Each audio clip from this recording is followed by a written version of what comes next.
அரசியல் சட்டத்தினுடைய முகப்புரை தெரியும். அது எப்படி ஆரம்பிக்கிறது? We the people of India என்று ஆரம்பிக்கிறதா, we the politicians of India என்று ஆரம்பிக்கிறது. நம் தொடர்பான, நாம் காப்பாற்ற வேண்டிய, நம் வாழ்வோடு பின்னி பிணைந்திருக்கக்கூடிய அமெரிக்காவினுடைய அரசியல் சட்டம் கருப்பிட மக்களுக்கு ஓட்டு கொடுப்பதற்கு 178 வருடமாகி இருக்கிறது.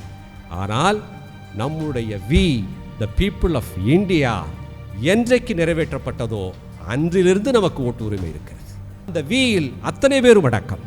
ஒற்றை மனிதராக டாக்டர் அம்பேத்கர் அவர்களுடைய போராட்டம். இயேசுவாகட்டும், சர்ச்சில் ஆகட்டும், மார்ட்டின் லூதர் கிங் ஆகட்டும், ஆப்ரஹாம் லிங்கன் ஆகட்டும், அவர்கள் பேசினார்கள்.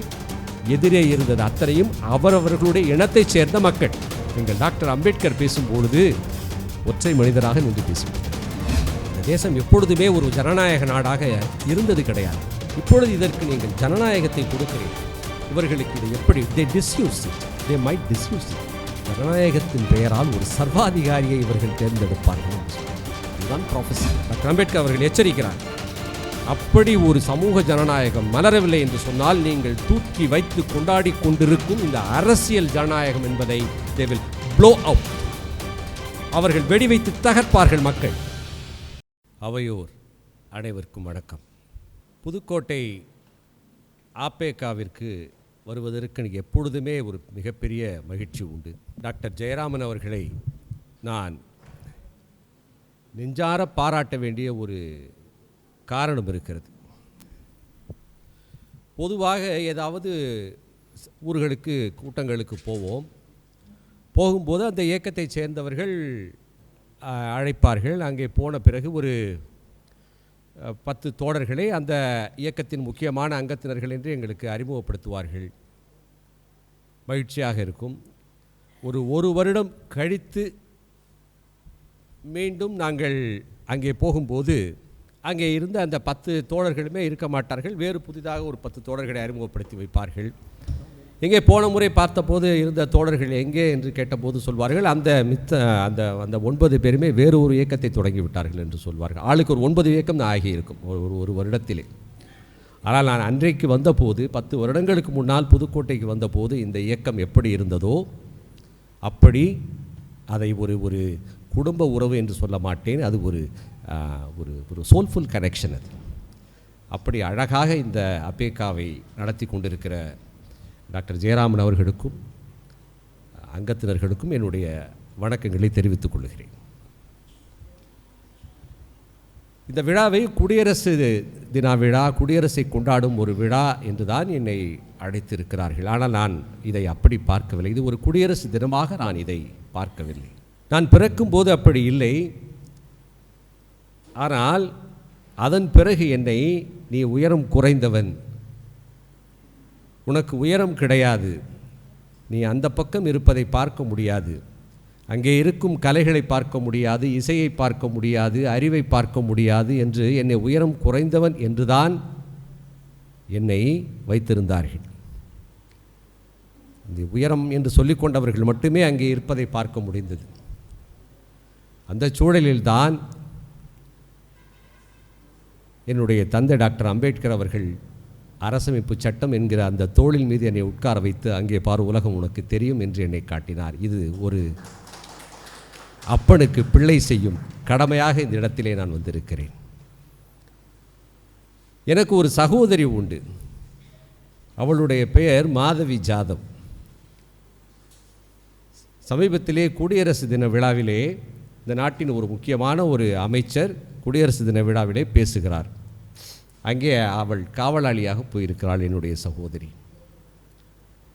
அந்த அமைச்சர் இந்த உடம்பு நிமிர்ந்து நிற்பதற்கு எதுவெல்லாம் காரணம் என்பதை பற்றி விளக்கி கொண்டு வருகிறார். இந்த உடம்பு நிமிர்ந்து நிற்பதற்கு என்னுடைய தலை காரணம், இந்த உடம்பு நிமிர்ந்து நிற்பதற்கு மூக்கு காரணம், கழுத்து காரணம், வயிறு காரணம், சிறுநீரகம் காரணம் என்றெல்லாம் சொல்லிக்கொண்டு வரும்போது, இந்த உடம்பு நிமிர்ந்து நிற்பதற்கு காரணம் உன் முதுகெலும்படா முட்டாளே என்று சொன்னாள் என்னுடைய தங்கை.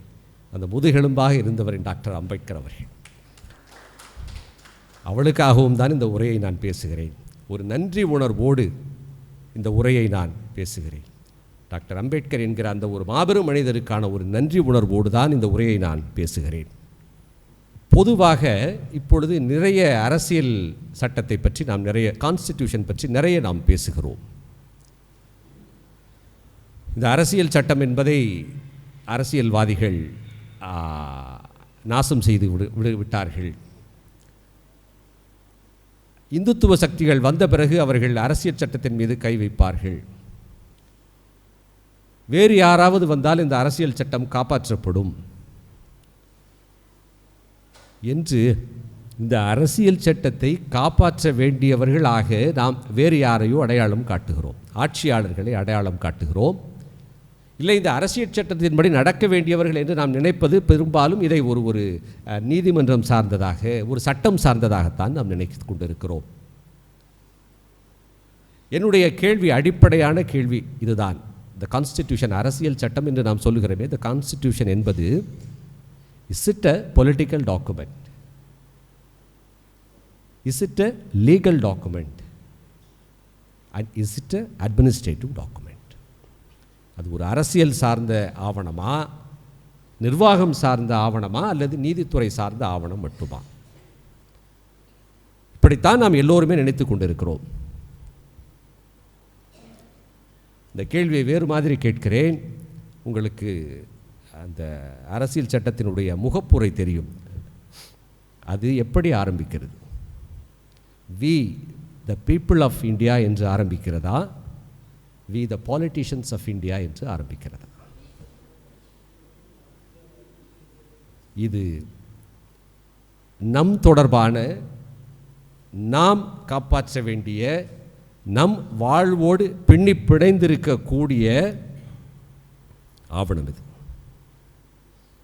இது அரசியல்வாதிகள் வந்து காப்பாற்ற வேண்டிய, ஆட்சியாளர்களோ நீதித்துறையோ அல்லது நிர்வாகத்துறையோ வந்து காப்பாற்ற வேண்டிய ஆவணம் அல்ல. இது நம்முடைய ஆன்மாவோடு கலந்து போன ஒரு ஒரு ஒரு ஒரு வாழ்க்கை. இது வாழ்க்கை முறை. இது அதை புரிந்து கொள்ள வேண்டும் என்று சொன்னால்,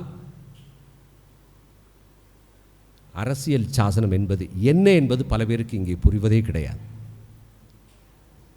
இந்த கான்ஸ்டிடியூஷன் ஆஃப் இந்தியா என்பது என்ன என்பதை பற்றி ஒரு சிறு அறிமுகம் நமக்கு இருக்க வேண்டும். இது நம்முடைய டாக்குமெண்ட், இது நம்முடைய ஆவணம் என்பதை புரிந்து கொள்வதற்கு அரசியல் சாசனம் என்ன என்பதை பற்றி ஒரு புரிதல் இருக்க வேண்டும். இரண்டாவதாக, டாக்டர் அம்பேத்கர் அவர்கள் 1949 நவம்பர் 25 டாக்டர் அவர்கள் சொன்னது போல அந்த உரையை பற்றி முழுமையாக நாம் அறிந்திருக்க வேண்டும். இது நம்முடைய கடமை.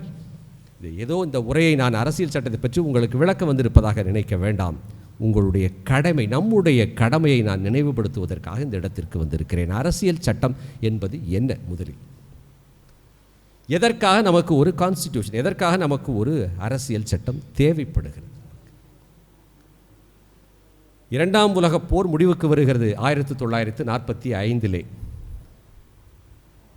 உலகம் முழுக்க ஒரு மிகப்பெரிய ஒரு ஒரு ஏமாற்றம் நிலவுகிறது மக்களிடம். நம்மை காப்பாற்றுவதற்காக வந்த ஆட்சியாளர்கள் நம்மை ஏமாற்றி விட்டார்கள். அவர்களே கான்சன்ட்ரேஷன் கேம்பிலே நம்மை வைத்துக் கொள்கிறார்கள். அவர்களே நம்மை காப்பாற்றவில்லை. நம்மை காப்பாற்றுவதற்காக சொன்ன அந்த மதமும் நம்மை காப்பாற்றவில்லை. மதமும் அரசியலும் ஒன்று சேர்ந்து நம்மை காப்பாற்றவில்லை. இன்னும் சொல்லப்போனால், உங்களுக்கு தெரியுமா என்று தெரியவில்லை, ஹிட்லரை, அவருடைய அந்த நாசி படையை உலகத்திலேயே முதலாக அங்கீகரித்ததே வேட்டிக்கன் தான். அந்த மதம்தான் அவரை அங்கீகரிக்கிறது. உலகத்திலேயே முதலாக அவரை அங்கீகரித்த நாடு என்பது வேட்டிக்கன் தான். இப்படி ஒரு நம்பிக்கையின்மை மக்களிடம் இருக்கிறது. யார் நம்மை காப்பாற்றுவது? அதே சூழலில்தான், அந்த 1945 சூழலில்தான் இந்தியா விடுதலை பெறப்போகிறது. ஆனால் மற்ற நாடுகளை காட்டிலும் இங்கே மதம் என்பது, அதுவும் குறிப்பாக இந்து மதம் என்பது ஒரு பெரும்பான்மை வாதத்தை பேசிக்கொண்டிருக்கிறது. இந்த பெரும்பான்மை வாதத்திற்குள் மக்கள் எப்படி காப்பாற்றப்பட போகிறார்கள்? பாகிஸ்தான் பிரிகிறது, லட்சக்கணக்கான மக்கள் கொல்லப்படுகிறார்கள். இந்த அரசியல்வாதிகளை நம்பி என்ன செய்வது? இந்த சூழலில்தான் இந்த மக்கள் தங்களை மேம்படுத்திக் கொள்வதற்காக, தங்களை மேம்படுத்திக் கொள்வதற்காக, தங்கள் வாழ்வை சரிப்படுத்திக் கொள்வதற்கான அந்த ஒரு அடிப்படையில் உருவானது தான் கான்ஸ்டிடியூஷன் என்பது. அதனால்தான் அது we the people of India என்று அது தொடங்குகிறது. உலக கான்ஸ்டிடியூஷன் அத்தனையும் பெரும்பாலான அரசியல் சட்டங்கள் வி த பீப்புள் என்று தான் தொடங்கும். மக்களாகிய மக்கள் தங்களுக்காக தாங்கள் கொடுத்து கொள்ளக்கூடிய அரசியல் சட்டம் அது. We the politicians of country என்று எதுவுமே இல்லை. இது எழுதப்பட்ட அரசியல் சட்டங்கள் அத்தனையுமே மக்களுக்கு கொடுக்கப்பட்ட, அந்த மக்கள் நாம் தான் இதை உருவாக்க வேண்டும் என்கிற அந்த நம்பிக்கையில் கொடுக்கப்பட்டது தான் இந்த அரசியல் சட்டம் என்பது. இப்போது நான் நம்முடைய நாட்டிற்கு வருகிறேன். முதலில் இதற்கு ஒரு முகப்புரை எழுதுகிறார் B.N. ராவ் என்பவர். அதாவது முகப்புரை என்பது ப்ரீஆம்பிள் என்று சொல்லுகிறோம். அந்த ப்ரீஆம்பிள் முதலில் B.N. ராவ் என்பவர் ஒரு சிவில் சர்வெண்ட். அவர் தான் கான்ஸ்டிடியூஷனுடைய அட்வைசர், அவர் ஆலோசகர். அவர் எழுதும் போது இந்த ப்ரீஆம்பிள் என்பது இப்படித்தான் துவங்குகிறது. We the people of India seeking for the common good, ஒரு பொது நலத்தை விரும்பி த்ரூ ஆர் சோசன் ரெப்ரசன்டேட்டிவ்ஸ், நாங்கள் தேர்ந்தெடுக்கக்கூடிய அந்த ஆட்சியாளர்களின் வழியாக ஒரு பொது நன்மைக்காக இந்த அரசியல் சட்டத்தை நாங்கள் செயல்படுத்துகிறோம். இதுதான் முதலிலே இருந்த ப்ரீஆம்பிள். இதுபடித்தான் அந்த ப்ரீஆம்பிள் இருந்தது. அதாவது ஆட்சியாளர்களின் வழியாக அந்த அரசியல் சட்டம் என்பது அப்பொழுதுதான் ஒரு அரசியல் டாக்குமெண்ட் ஆகிறது. அது ஆட்சியாளர்கள் பார்த்து நமக்கு செய்ய வேண்டியதாகத்தான் இந்த ப்ரீஆம்பிள் என்பது இருந்தது.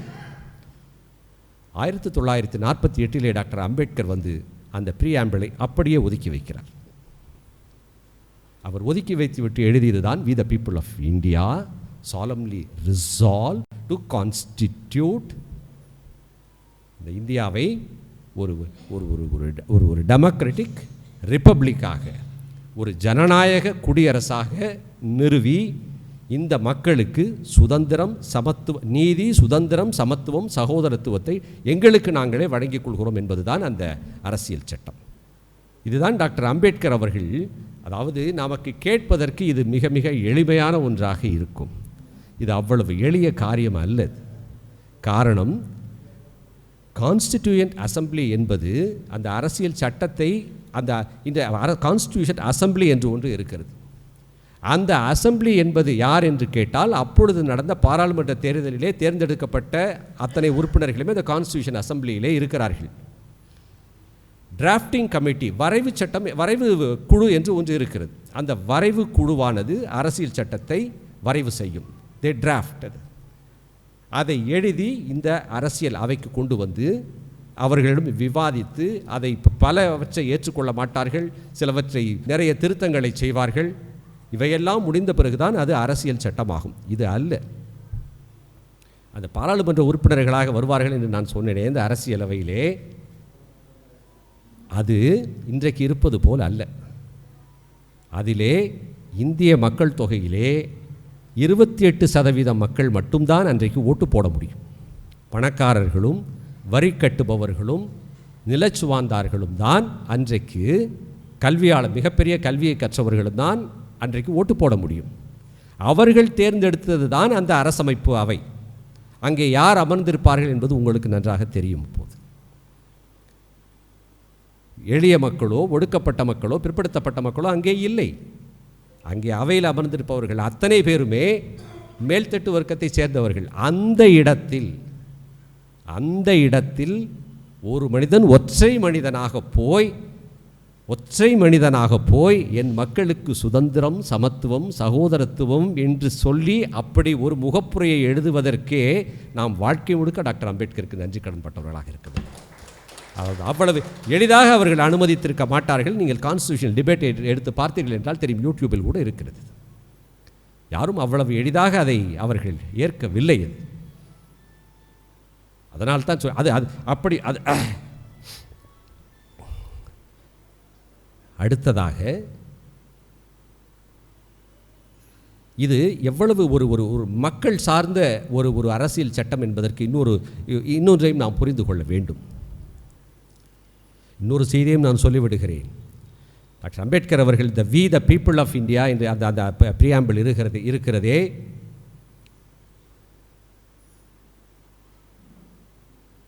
அமெரிக்கா உலகத்திலேயே மிக பழைய அரசியல் சட்டம் என்பது அமெரிக்காவினுடைய அரசியல் சட்டம்.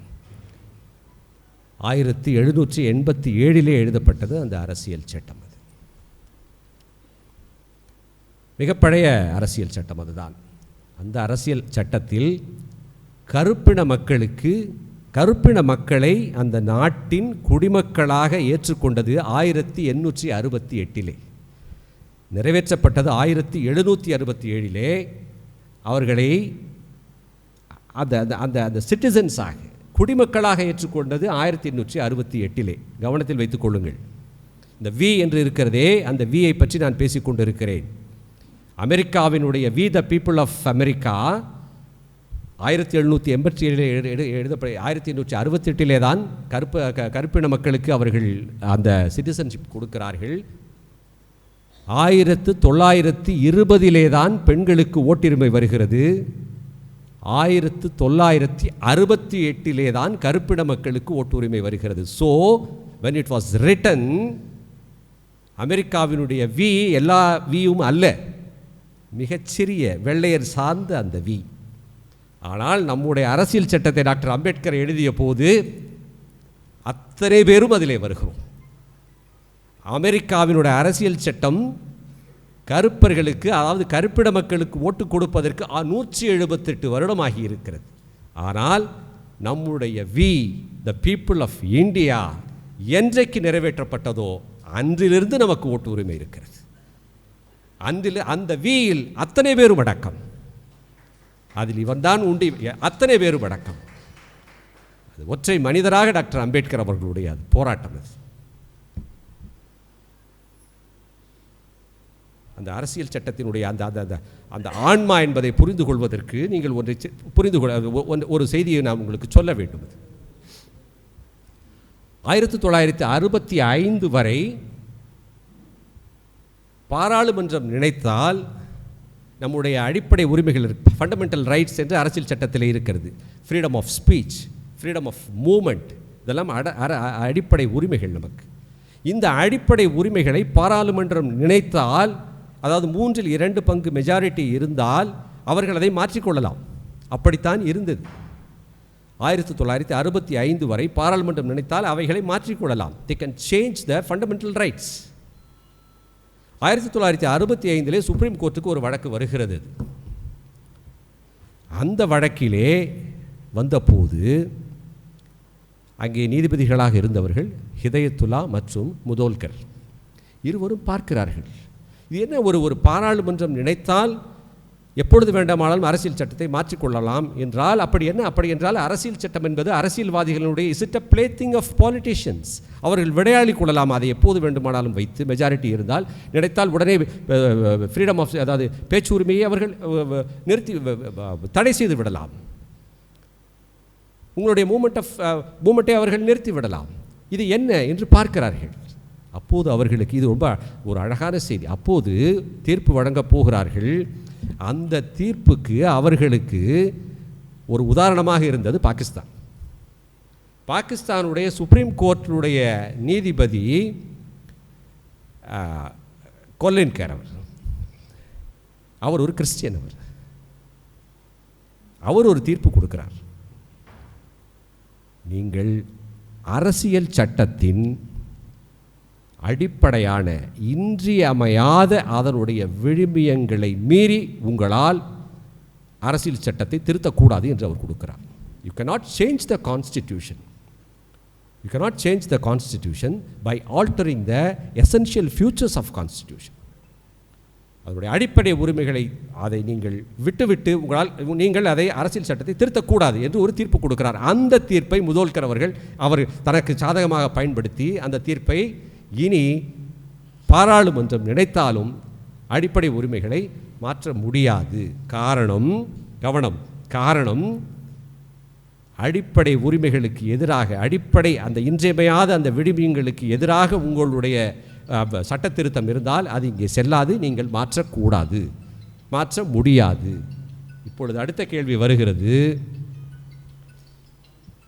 இப்பொழுது அடுத்த கேள்வி வருகிறது, அப்படி என்ன, அது என்ன நம்முடைய அடிப்படை உரிமைகள்? அப்படி நம்முடைய அரசியல் சட்டத்தை காப்பாற்றக்கூடிய அதாவது அரசியல்வாதிகளால் ஒன்றுமே செய்ய முடியாத அளவிற்கு காப்பாற்றக்கூடிய அந்த இன்றியமையாத எசென்ஷியல் ஃபியூச்சர்ஸ் என்பது என்ன? அதுதான் டாக்டர் அம்பேத்கர் சொன்ன லிபர்ட்டி, ஈக்வாலிட்டி, ஃப்ரெட்டர்னிட்டி. இதை மீறி உங்களால் எதையும் செய்ய முடியாது. இதற்கு மாறாக பாராளுமன்றம் நினைத்தாலும் உங்களால் அடிப்படை உரிமைகளை ஒன்றுமே செய்ய முடியாது. இன்றைக்கு நம்மால் நினைத்த இடத்திற்கு போக முடிகிறது, இந்த இடத்திலே என்னால் நின்று நான் பேச முடிகிறது என்று சொன்னால் அதற்கு டாக்டர் அம்பேத்கர் அவர்கள் கொடுத்த அந்த லிபர்ட்டி, ஈக்வாலிட்டி, ஃப்ரெட்டர்னிட்டி. ஒருவேளை BN ராவுடைய ப்ரீஆம்பிளாக இருந்திருந்தால் நான் இங்கே பேசியிருக்க முடியாது, நீங்கள் கைதட்டி இருக்க முடியாது. பேசியவனும் உள்ளே வைக்கப்பட்டிருப்பான், கைதட்டியவனும் உள்ளே வைக்கப்பட்டிருப்பான். நாம் இயல்பாக பேசுகிறோம், இயல்பாக மூச்சு விடுகிறோம் என்று சொன்னால், என் வாழ்க்கை விடியும் போது இயல்பாக இருக்கும் என்று எனக்கு ஒரு நம்பிக்கை இருக்கிறது என்று சொன்னால், டாக்டர் அம்பேத்கர் அவர்கள் கொடுத்த அந்த essential features, the justice, liberty, equality and fraternity நமக்காக கொடுத்தது. இதில் எங்கே அரசியல் வருகிறது, எங்கே ஆட்சியாளர்கள் வருகிறார்கள், எங்கே நீதிமன்றம் வருகிறது? இது நமக்காக கொடுக்கப்பட்டது. இது நமக்காக கொடுக்கப்பட்டது.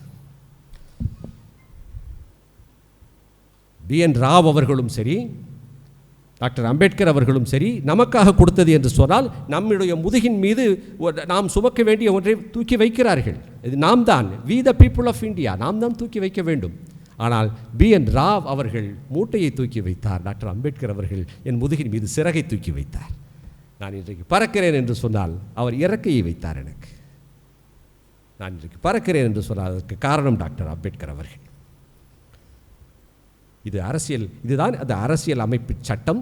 அதன் ஆன்மாவாக இருக்கக்கூடிய டாக்டர் அம்பேத்கரை பற்றிய ஒரு அடிப்படையான செய்திகள். இனி இங்கே டாக்டர் அவர்கள் பேசியது போன்று அந்த 1949 நவம்பர் 25 டாக்டர் அம்பேத்கர் அவர்கள் ஆற்றிய உரையை நாம் பார்க்க வேண்டும். டாக்டர் ஜெயராமன் அவர்கள் விதந்து பேசினார். இது கெட்டிஸ்பர்க் ஸ்பீச் பற்றி பேசினார். இந்த உலகத்தின் மிகச்சிறந்த உரைகள் என்று நாம் சிலவற்றை சொல்லலாம். அஃப்கோர்ஸ் ஆப்ரஹாம் லிங்கன் அவர்களுடைய அந்த கெட்டிஸ்பர்க் அட்ரஸ், சர்ச்சில் அவர்களுடைய அந்த கடற்கரையில் நின்று போராடுவோம் என்கிற அந்த உரை, மார்ட்டின் லூதர் கிங்குடைய ஐ ஹாவ் எ ட்ரீம் என்கிற அந்த ஒரு உரை,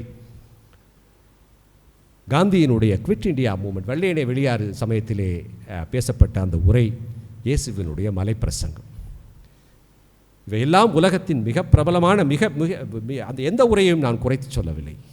உலகத்தின் மிகச்சிறந்த ஆகச்சிறந்த பேச்சுக்கள் அது. ஆனால் அருமை நண்பர்களே, ஒன்று தெரியுமா? அந்த உரைகளுக்கும் டாக்டர் அம்பேத்கர் அவர்களுடைய இந்த பேச்சுக்கும் என்ன வேறுபாடு தெரியுமா? இது மிகச்சிறந்த பேச்சு என்று மட்டும் நான் சொல்லிவிட மாட்டேன். அது அல்ல. இயேசுவாகட்டும், சர்ச்சில் ஆகட்டும், மார்ட்டின் லூதர் கிங் ஆகட்டும், அல்லது ஆப்ரஹாம் லிங்கன் ஆகட்டும், அவர்கள் பேசினார்கள். எதிரே இருந்தது அத்தனையும் அவரவர்களுடைய இனத்தைச் சேர்ந்த மக்கள். இயேசு பேசுகிறார் என்று சொன்னால் எதிரே இருந்த அத்தனை பேரும் யூதர்கள். பேசுவது எளிது. மார்ட்டின் லூதர் கிங் பேசுகிறார் என்று சொன்னால் எதிரே இருந்த அத்தனை பேருமே கருப்பின மக்கள். சர்ச்சில் பேசுகிறார் என்று சொன்னால் எதிரே இருந்த அத்தனை பேருமே பிரிட்டிஷ் பீப்புள். எங்கள் டாக்டர் அம்பேத்கர் பேசும்பொழுது ஒற்றை மனிதராக நின்று பேசிக்கொண்டிருக்கிறார். எதிரே இருந்த யாரும் அவருடைய கருத்துக்கு ஏற்புடையவர்கள் இல்லை. ஒரு காட்டிலே, புரிந்து கொள்ளுங்கள், ஒரு காட்டிலே ஒரு பறவைக்கு ஆபத்து என்று சொன்னால், ஒரு பறவை ஆபத்து என்று சொன்னால் ஒரு பறவை கத்தும், அத்தனை பறவைகளும் வரும், தப்பித்து ஓடும். அவை அது ஒரு பெரிய அதிசயம் இல்லை. அது பறவை, தன்னுடைய இனத்தை அது காப்பாற்றுவது. ஆனால் அருமை நண்பர்களே, யானை என்ன தெரியுமா செய்யும்? ஏதாவது ஆபத்து என்று சொன்னால் அந்த கால்களை வைத்து அந்த தரைகளை தட்டும், அந்த தரையை தட்டும். அதன் அதிர்வு காடு முழுக்க பரவும். எங்கோ இருக்கக்கூடிய பறவைகளும், எங்கோ இருக்கக்கூடிய அந்த மான்களும், தண்ணீருக்குள் ஓடிய மீன்களும் கூட ஆபத்து வருகிறது என்று தன்னை தற்காத்துக் கொள்ளும் எங்கள் டாக்டர் அம்பேத்கர் அவர்கள் அன்றைக்கு அந்த அவையிலே ஒரு ஞான பெருங்களிரை போல கைகளை தட்டி தட்டி தட்டி தட்டி இந்த தேசத்தை காப்பாற்றினார். இது உங்களுக்கானது. உங்களுக்கு ஒரு ஆபத்து வரும், இதை நீங்கள் காப்பாற்ற வேண்டும். இது அரசியல்வாதிகள் காப்பாற்ற வேண்டிய ஆவணம் அல்ல, இது உங்களுடைய ஆவணம். அன்றைக்கு தட்டி தட்டி நம்மை காப்பாற்றிய அந்த ஞான பெருங்களிர். அதுதான் அந்த பேச்சுக்கும் இதற்கும் உள்ள அந்த ஒரு மிகப்பெரிய வேறுபாடு. அது எளிது, அது அழகாக இருக்கலாம், அது அரசியல் பேச்சு. இது ஆன்மாவின் விசும்பல். அதற்கும் இதற்கும் வேறுபாடு இருக்கிறது. இனி அந்த உரைக்கு வருகிறேன். முதல் சார் அவர்கள் அழகாக அந்த உரையை பற்றி நிறைய சொன்னார். அவர் இருந்தாலும் நாமும் சில செய்திகளை நாம் பார்க்க வேண்டும். அந்த உரையிலே எதிர்த்தாற் போல நன்றாக கவனிக்க வேண்டும். நீங்கள் இந்த உரையிலே 80% ஏன் 90% டாக்டர் அம்பேத்கர் எதை சொன்னாலும் எதிர்த்து பேசக்கூடியவர்கள் தான் அங்கே உட்கார்ந்திருக்கிறார்கள். தன் இடத்தைச் சேர்ந்தவர்களோடு மட்டும் அவர் பேசவில்லை. அது மிக மிக கவனம். அந்த இடத்திலே அவர் ஆற்றிய உரை. அதனால் தான் சொல்கிறேன், அது ஒரு ஆன்மாவின் அழுகை என்று. அந்த இடத்திலே அவர் பேச ஆரம்பிக்கிறார். முதலில் நன்றி தெரிவிக்கிறார். அது சார் அவர்கள் மன்னிக்கணும், அது ரொம்ப ஒரு சம்பிரதாயமான பேச்சு என்று நீங்கள் சொன்னீர்கள். இல்லை, அது ஒரு அழகு. அவர் நன்றி தெரிவிக்கிறார். அந்த நன்றி தெரிவிப்பதிலே ஒரு அழகு இருக்கிறது. என்ன சொல்லுகிறார்? இந்த சட்டம் இயற்றப்படும் என்று சொன்னால் அதற்கு நான் முதலில் காங்கிரஸுக்கு நன்றி சொல்லுகிறேன். வாழ்க்கை முழுக்க அவரை எப்படியெல்லாம் அவரை தோல்வியுற செய்ய முடியுமோ, எப்படியெல்லாம் அவரை துன்பப்படுத்த முடியுமோ அதை செய்த காங்கிரஸுக்கு நான் நன்றி சொல்லுகிறேன். அது காங்கிரஸினுடைய அந்த ஒழுக்கம் தான் இந்த அவையை அமைதியாக நடக்க விட உதவி செய்தது. அதனால் தான் என்னால் இந்த சட்டத்தை இந்த இடத்திலே நான் இயற்ற முடிந்தது என்று நன்றி சொல்லுகிறார். அடுத்ததாக சில பெயர்களை சொல்லி அவர்களுக்கு நன்றி சொல்லுகிறார். மிக முக்கியமானது HV காமத் என்று ஒருவர், சக்சேனா என்று ஒருவர், தேஷ்முக் என்று ஒருவர், இன்னும் சில பேரை சொல்லுகிறார். எதற்காக இந்த 3 பேரை மட்டும் சொல்லுகிறேன் என்று சொன்னால், இந்த 3 பேருக்கும் அவர் நன்றி சொல்லுகிறார். சொல்லிவிட்டு சொல்கிறார், இவர்கள் எல்லாம் அம்பேத்கர் எதை சொன்னாலும் அதை எதிர்த்து பேசியவர்கள், எதிர்த்து பேசியவர்கள், அதை வரவிட மாட்டார்கள். அம்பேத்கர் சொல்லுகிறார், அவர்களும் காங்கிரஸ்காரர்கள் தான். காங்கிரஸ் தலைவர்களே ஒத்துக்கொண்டாலும் கூட இவர்கள் ஒத்துக்கொள்ள மாட்டார்கள். அப்பொழுதுதான் காங்கிரஸ் அவர்கள் சொல்லுகிறார், காங்கிரஸே ஒத்துக்கொண்டாலும் அவர்கள் ஒத்துக்கொள்ளாததுதான், அதற்காகத்தான் நான் அவர்களுக்கு நன்றி சொல்லுகிறேன். ஏனென்றால் அதற்கு அவர்கள் கட்சி சொல்லுகிறதே என்று ஆமாம் என்று சொல்லியிருந்தால் இந்த அவை முழுக்க ஆமாம் சாமிகளாகவே நிரம்பி இருக்கும். அவர் இல்லை என்று சொன்ன போதுதான் என்னால் அதற்கு மறுப்பு சொல்ல முடிந்தது. மறுப்பு அல்ல, அதனுடைய நான் சொல்ல வந்த கருத்தினுடைய ஆழத்தை வெளிப்படுத்துவதற்கு அவர்கள் வாய்ப்பு கொடுத்தார்கள் என்கிறார். அந்த HV காமத் இருக்கிறாரே, அவர் இந்த அரசியல் சட்டம் சொன்னமே நம்ம we the people of India என்று, அதிலே பிடிவாதமாக அவர் தகராறு செய்கிறார். அதிலே காந்தியின் பெயர் இருக்கவே வேண்டும் என்று, காந்தியினுடைய மக்களாகிய நாங்கள் என்று இருக்க வேண்டும் என்று அவர் தகராறு செய்கிறார். அவையை நடக்க விடவில்லை. அப்படி அதாவது அந்த எதிர்த்து பேசியவர் சக்சேனா அவர்கள்.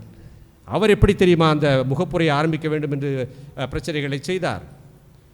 எல்லாம் வல்ல இறைவனின் பெயரால், இந்த நேம் ஆஃப் ஆல்மைட்டி, இந்த பிரபஞ்சத்தையே காப்பாற்றும் இறைவனின் பெயரால் இந்த முகப்புரை இருக்க வேண்டும் என்று அவர் ஒரு பக்கம், அவர் ஒரு பிரச்சனை.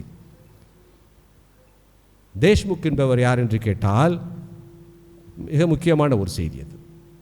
அவர் சொல்லுகிறார், குடியுரிமை என்பது மதத்தின் அடிப்படையில் தான் இந்த நாட்டிற்கு கொடுக்க வேண்டும். இந்துக்களுக்கு எந்த கேள்வியுமின்றி குடியுரிமை கொடுக்க வேண்டும் என்கிறார்.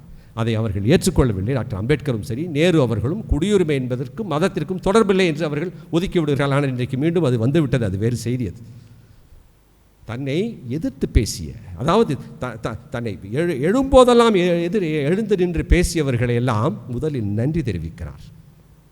இதை நான் அரசியல் நாகரிகம் என்று சொல்வதா? அது ஏனென்று கேட்டால் இன்றைக்கு அந்த வார்த்தை மிகவும் எனக்கு அந்த வார்த்தையை ஒரு ஒரு ஒரு கொச்சைப்படுத்திவிட்டது. முதல் நாள் வரை மிக மோசமாக ஒருவருக்கு ஒருவர் பேசிக்கொள்கிறார்கள். இன்றைக்கு முதல் நாள் வரை அவர்களுடைய டிக்ஷனரி படி, அவர்களுடைய அர்த்தங்களில் சொன்னால் நீ போடா ஹைகோர்ட் என்று இவர் சொல்வது, அவர் நீ என்ன பெரிய ஹைகோர்ட்டா என்று அவர் சொல்வது, யாரை எதிர்த்து அவன் மண்ணை வாரி தூற்றிக்கொண்டே மாரடைப்பு வருகிறது அவனுக்கு. அவனை பார்ப்பதற்கு எல்லோரும் போவது. கேட்டால் இது ஒரு அரசியல் நாகரிகம். அது அரசியல் நாகரிகம் என்பது.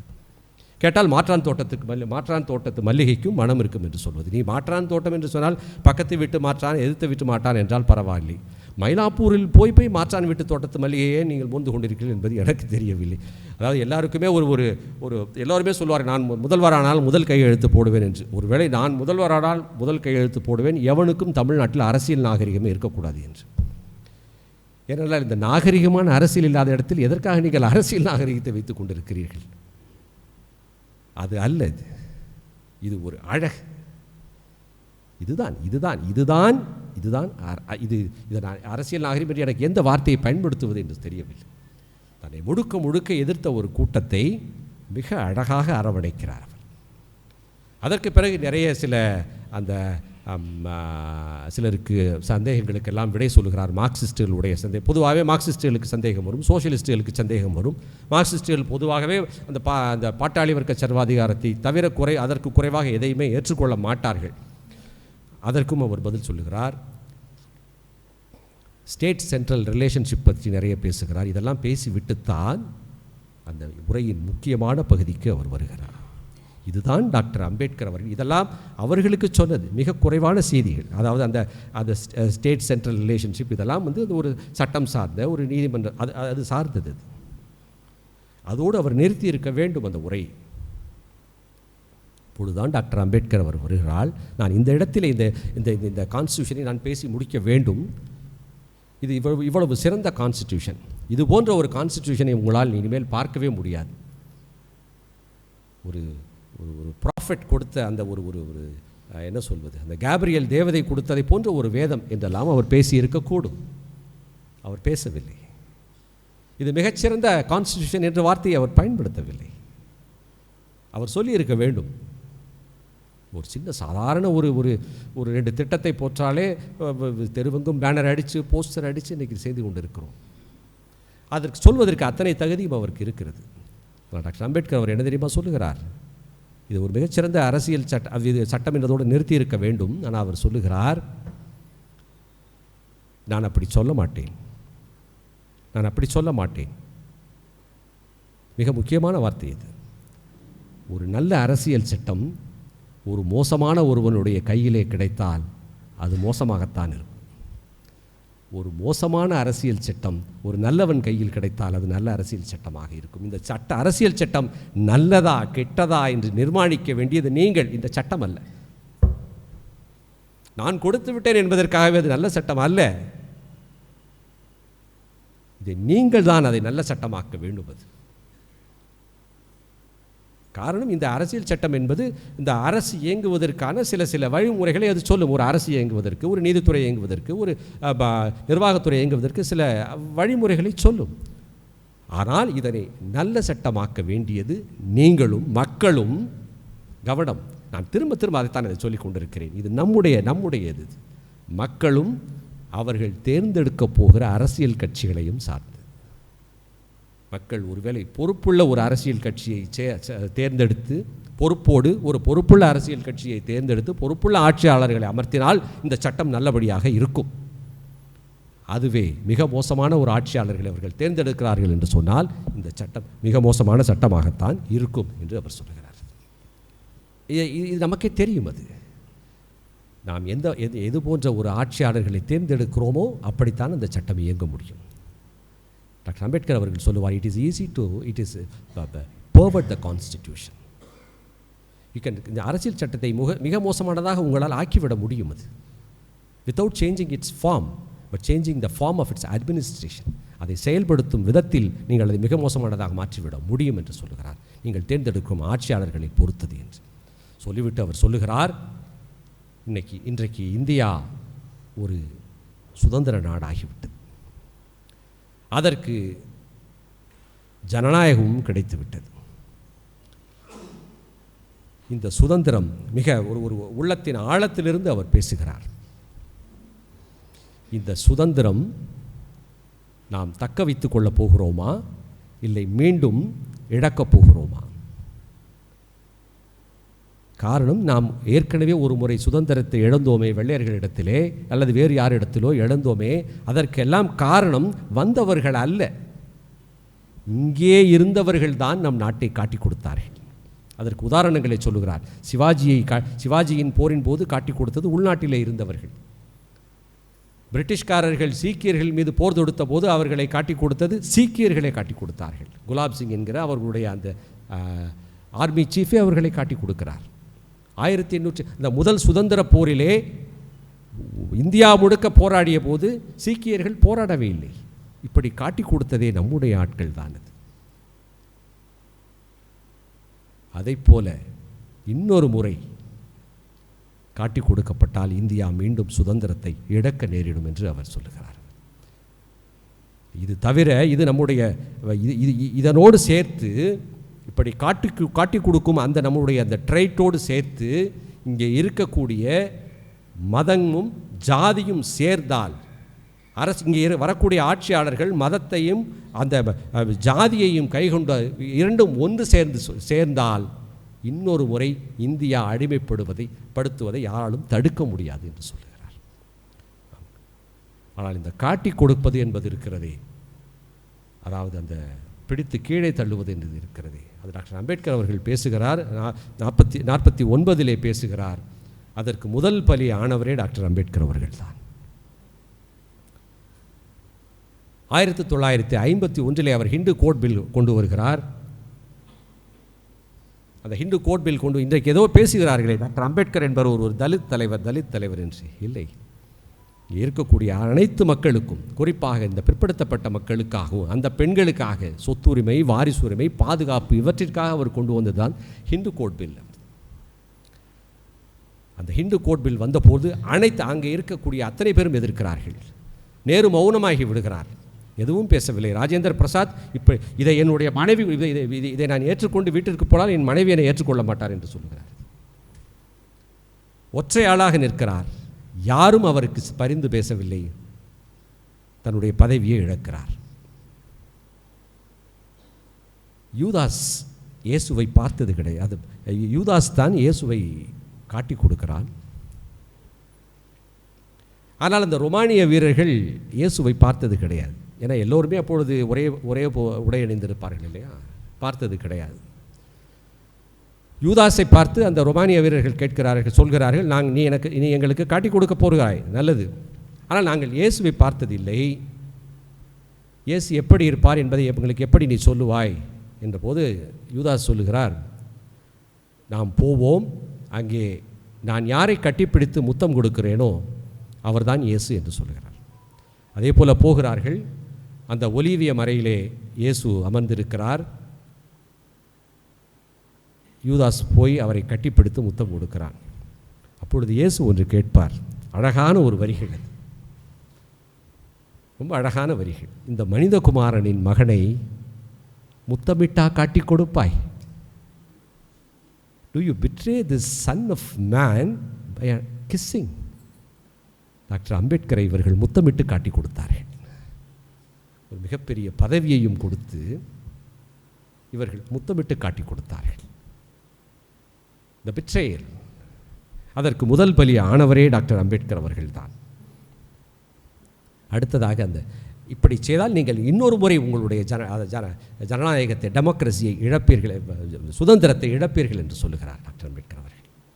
அடுத்ததாக இது சுதந்திரம் அடைந்து விட்டது, மீண்டும் இழந்து விடாதீர்கள், அதே போல இது குடியரசாகவும் ஆகிவிட்டது, அதனையும் இழந்து விடாதீர்கள் என்று சொல்லுகிறார். காரணம், இந்த தேசம் எப்பொழுதுமே ஒரு ஜனநாயக நாடாக இருந்தது கிடையாது. டாக்டர் அவர்கள் சொன்னது போல புத்தரின் காலத்திற்கு பிறகு இது ஜனநாயகத்தை இருந்ததில்லை. இது மறந்து விட்டது. இப்பொழுது இதற்கு நீங்கள் ஜனநாயகத்தை கொடுக்கிறீர்கள்.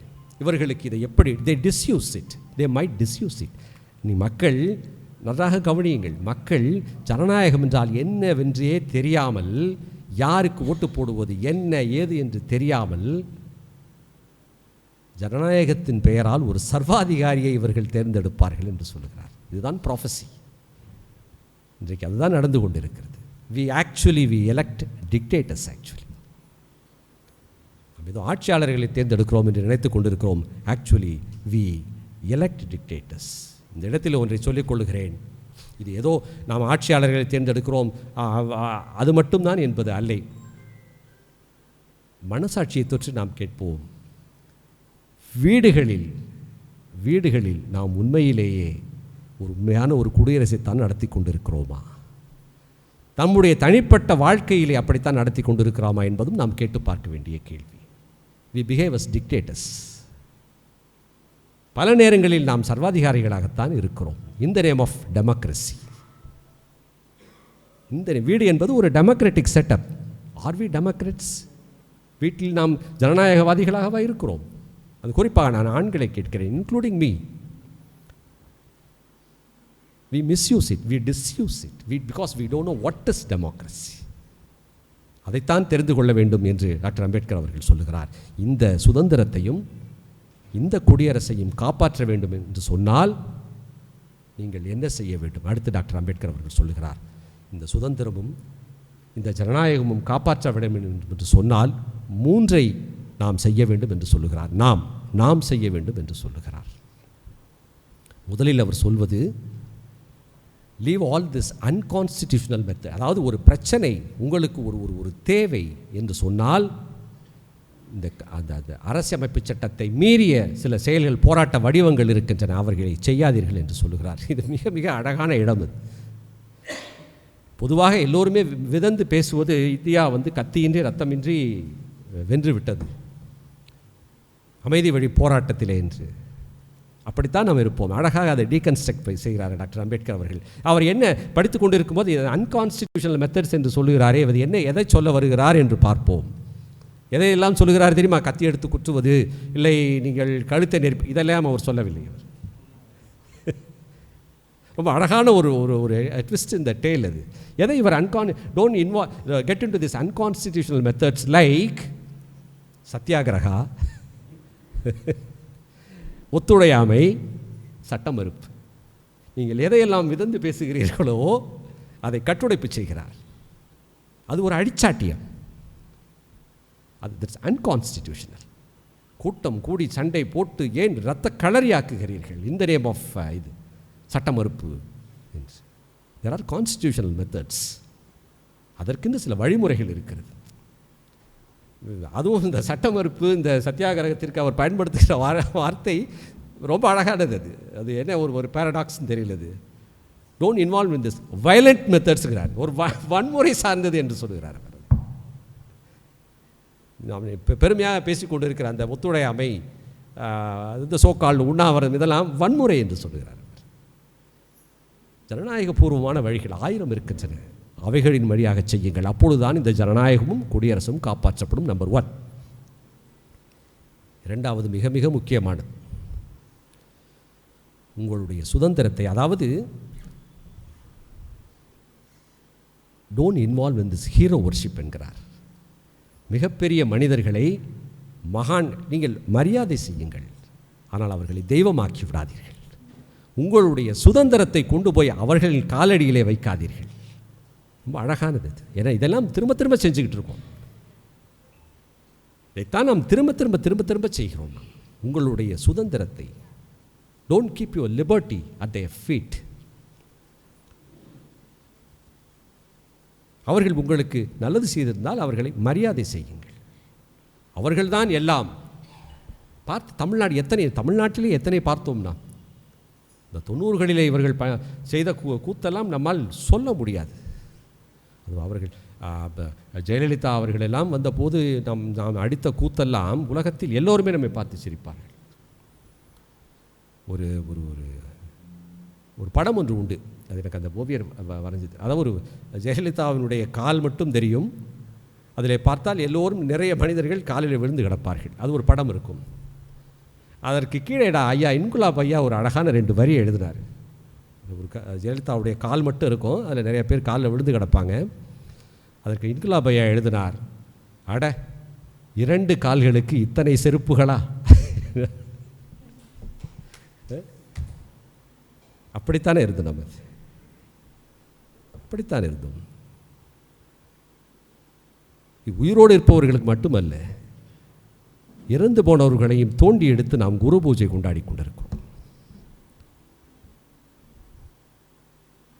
மீண்டும் மீண்டும் மீண்டும் மீண்டும் அந்த நம்முடைய சுதந்திரத்தை அனைத்தையும் கொண்டு போய் ஒரு தனி மனிதனுடைய காலடியில் வைப்பது. இந்த இடத்திலே டாக்டர் அவர்களுக்கு நான் ஒரு சின்ன அவர் வருத்தப்பட்டுக்க கூடாது. எனக்கு நீங்கள் இந்த பேனர் வச்சுருக்கீங்க பாருங்களேன், இந்த அங்கங்கே இந்த ஃபோட்டோலாம் பெருசாக போட்டு அதெல்லாம் வச்சுருக்கிறது கூட எனக்கு அதில் ஏற்பே கிடையாது. டாக்டர் அம்பேத்கரும் பெரியாரும் இருக்கும் இடத்தில் எதற்கு நம்முடைய புகைப்படங்கள்லாம் எனக்கு ரோட்டில் வர்றப்பெல்லாம் பார்த்தப்ப எனக்கு திக்குன்னு இருந்துச்சு. நீங்கள் டாக்டர் அம்பேத்கருக்கும் பெரியாருக்கும் நீங்கள் ஒளிவட்டத்தை சுற்றினீர்கள் என்று சொன்னால் அதில் ஒரு அர்த்தம் இருக்கிறது. சும்மா வந்த ஆள் போனால்தான் நீங்கள் பெருசாக ஒளிவட்டத்தை சுற்றுறீங்கன்னா நான் உங்களை சீரியல் செட்டு போடுறவன்னு நினச்சிருவானுங்க. அது ஒளிவட்டம்னு யாரும் நினைக்க மாட்டாங்க. நான் இந்த புதுக்கோட்டைக்கு வந்து விட்டு போகும்போது இன்னொரு டாக்டர் ஜெயராமனாக உணர வேண்டும், ஜெயலலிதாவாக உணரக்கூடாது. அடுத்ததாக மூன்றாவதாக ஒன்றை சொல்லுகிறார் டாக்டர் அம்பேத்கர் அவர்கள். முதலில் ஒன்று சொன்னேன், follow the constitutional methods, number 1. Number 2, உங்களுடைய சுதந்திரத்தை பெரிய மனிதர்கள் என்று சொல்லி அவர்களுடைய காலடியிலேயே வைத்து விடாதீர்கள். 2. மூன்றாவது மிக மிக முக்கியமானது, இப்பொழுது நமக்கு கிடைத்திருப்பது அரசியல் ஜனநாயகம். இதை சமூக ஜனநாயகமாக்க வேண்டியது உங்களுடைய கடமை. This political democracy should be a social democracy. Social democracy என்பதுதான் நாம். அந்த சோஷியல் டெமோக்ரஸி எப்படி வரும், அந்த சமூக ஜனநாயகம் எப்படி வரும் என்று டாக்டர் அம்பேத்கர் அவர்கள் சொல்லுகிறார். சமூக ஜனநாயகம் என்றால் என்ன என்று கேட்டால், that is a way of life. நான் திரும்பவும் சொல்லுகிறேன், நான் பேசிக்கொண்டு வருவது அத்தனையுமே எந்த இடத்திலும் நான் அரசியல்வாதிகள் ஆட்சியாளர்களை மிக குறைவாகத்தான் சொல்கிறேன். நம்மை பற்றித்தான் நான் பேசிக்கொண்டிருக்கிறேன். We the people பற்றி தான் நான் பேசிக்கொண்டிருக்கிறேன். So what is social democracy? What is social democracy? Social democracy is a way of life which follows liberty, equality and fraternity. அவ்வளோதான். உன் வாழ்க்கை சுதந்திரம், சமத்துவம், சகோதரத்துவம் நோக்கியதாக இருந்தால் அதுதான் சமூக ஜனநாயகம். அந்த சமூக ஜனநாயகம் நோக்கியதாகத்தான் உங்களுடைய பாதை இருக்க வேண்டும். கேட்டுவிட்டு கேட்கிறார், இங்கே குறிப்பாக அவர் சொல்லுகிறார், சுதந்திரம் விட்டு விடுங்கள், சமத்துவமும் சகோதரத்துவமும் இங்கே அறவே இல்லை என்று சொல்லுகிறார். Do we have equality? இங்கே சமத்துவம் இருக்கிறதா? பொருளாதார சமத்துவம் இருக்கிறதா? இல்லை சமூக சமத்துவம் இருக்கிறதா? இல்லை. அப்பொழுதுதான் டாக்டர் அம்பேத்கர் அவர்களுடைய அந்த புகழ்பெற்ற அந்த வசனம் வருகிறது, India is entering into a life of contradiction. நாம் ஒரு முரண்பாடுகளுக்குள் நுழையப் போகிறோம். இந்த குடியரசு தினத்தன்று நாம் ஒரு முரண்பாடுகளுக்குள் நுழையப் போகிறோம், முரண்பாடான வாழ்க்கைக்குள் நுழையப் போகிறோம். இங்கே அரசியலில் சமத்துவம் இருக்கும். அதாவது ஒரு மனிதன் ஒரு ஓட்டு, அந்த ஓட்டுக்கு ஒரு மதிப்பு. One man one vote and one value. கவனம், ஒரு மனிதன் ஒரு ஓட்டு ஒரு மதிப்பு. ஆனால் பொருளாதாரத்திலும் சமூகத்திலும் அந்த ஒன் மேன் ஒன் வேல்யூ என்பது இல்லை. இதை நீங்கள் தமிழில் உண்மையில் மொழிபெயர்க்க வேண்டும் என்று சொன்னால், ஒன் மேன் ஒன் ஓட் என்பதை ஒரு மனிதன் ஒரு வாக்கு. சமூக தளத்திலே ஒன் மேன் ஒன் வேல்யூ என்று சொன்னால் ஒரு மனிதன் ஒரு மதிப்பு அல்ல. ஒரு மனிதன் ஒரே மதிப்பு. இட்ஸ் நாட் ஒரு மதிப்பு, அத்தனை பேருக்கும் ஒரே மதிப்பு இருக்க வேண்டும். That is one man one value. அது இங்கே இருக்கிறதா என்று கேட்டால் இல்லை, அது இல்லை. அந்த ஒரு மனிதனுக்கும் ஒவ்வொரு மனிதனுக்கும் ஒரே மதிப்பு இருந்தால் மட்டுமே இங்கே சமூக ஜனநாயகம் மலரும். அப்படி ஒரு சமூக ஜனநாயகம் மலராது என்று சொன்னால், கவனம், டாக்டர் அம்பேத்கர் அவர்கள் எச்சரிக்கிறார்.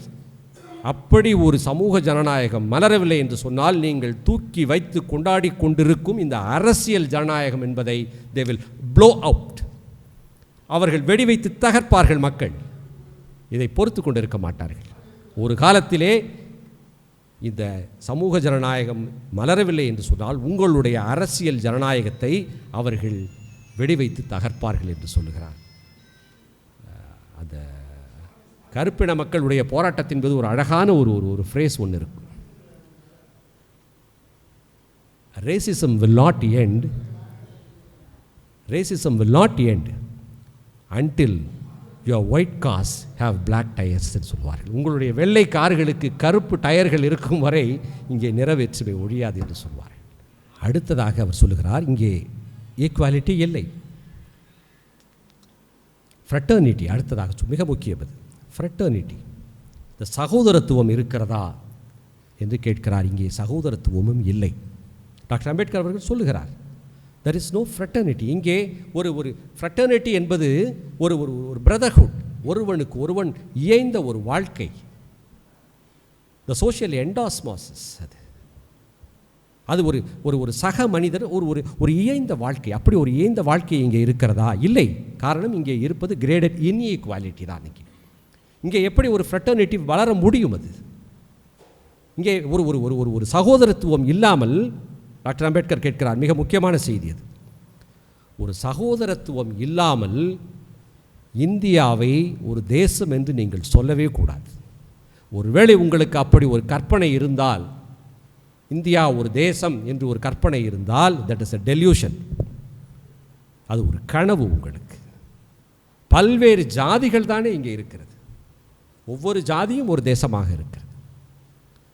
இதை வம்பு கட்டாயமாக கட்டி இழுத்து வைத்து ஒரு தேசமாக்கி இருக்கிறோம். அந்த தேசத்திற்கு அது வலுக்கட்டாயமாக, அதுவும் அதை ஒரு இந்து தேசமாக்கி, ஒரு இந்து பார்ப்பனியத்தை இந்து மதமாக்கி, இந்து மதத்தை தேசியமாக்கி, அந்த தேசியத்தை நமக்கெல்லாம் புகுத்தி இந்தியா ஒரு தேசம், இந்தியா ஒரு தேசம் திரும்ப திரும்ப திரும்ப திரும்ப திரும்ப திரும்ப நமக்கு சொல்லிக் கொடுத்து கொண்டிருக்கிறார்கள்.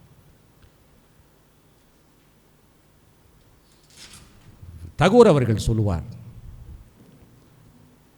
the nationalism is a movement of psychopaths என்று சொல்லுவார். அப்படித்தான் நாம் இதை கட்டி வைத்திருக்கிறோம். உங்களுக்கு ஒன்று தெரியுமா? உலகத்திலேயே இந்த தேசிய ஒருமைப்பாடு நாள் என்று ஒன்று இந்தியாவில் மட்டும்தான் கொண்டாடுகிறோம். ஏன்னால் அப்படி ஒன்று இல்லை. எப்படியாவது எதையாவது செய்து கட்டி வைத்து அதை நாம் ஒரு தேசமாக்க பார்க்கிறோம். டாக்டர் அம்பேத்கர் அவர் சொல்கிறார், the sooner you realize that this is not a nation, it's good for you. இது ஒரு தேசமே இல்லை என்பதை நீங்கள் உணர்ந்தால்தான், அது ஒரு பொய் மாயை என்பதை நீங்கள் உணர்ந்தால்தான் சகோதரத்துவத்தை நோக்கி உங்களால் பயணிக்க முடியல. என்றால் சும்மா பொய்க்காக ஒரு ஃபெசாட். நாங்கள் ஒரு தேசம் என்று சொல்லி ஒரு கட்டமைக்கிறோம். அதை இது இங்கே ஜாதி தானே இருக்கிறது. ஜாதியை தவிர ஒன்றுமே இங்கே ஜாதியை தவிர ஒன்றுமே கிடையாது. இது எப்படி ஒரு தேசமாக நீங்கள் சொல்ல முடியும்? இப்போ சமீபத்தில் ஒரு ரொம்ப பரபரப்பாக பேசப்பட்டுக்கிட்டு இருக்கிறது இப்போ ஒரு பேச்சாளர் அமெரிக்காவில் போய் ஜாதியை கேட்டார் அப்படின்னு ஒரு பேச்சு ஓடிட்டுருக்குது. எனக்கு அது ஒரு செய்தியாகவே படலை. எனக்கு அது ஒரு செய்தியாகவே படலை. ஏன்னா பீயிங் ஒரு பயாலஜி ஸ்டூடெண்ட், இந்த ஃபிசியாலஜி பற்றி எனக்கு ஒரு ஐடியா இருக்குது. எனக்கு இந்த உலகத்தில் இருக்கக்கூடிய மற்ற மக்கள் எல்லாம் வாயை பல்வேறு வகையாக பயன்படுத்துவார்கள். வாயை சாப்பிட பயன்படுத்துவார்கள். இப்படி பல்வேறு வகையாக பயன்படுத்துவார்கள் ஃபிசியாலஜி படி. ஆனால் இந்தியன் ஃபிசியாலஜி படி இந்தியர்களுக்கு வாய் என்று ஒன்று இருப்பதே நீங்கள் என்ன ஆளுக என்று கேட்பதற்காகத்தான். இதில் எனக்கு ஒரு பெரிய ஒரு அதிசயமாக எனக்கு தெரியல.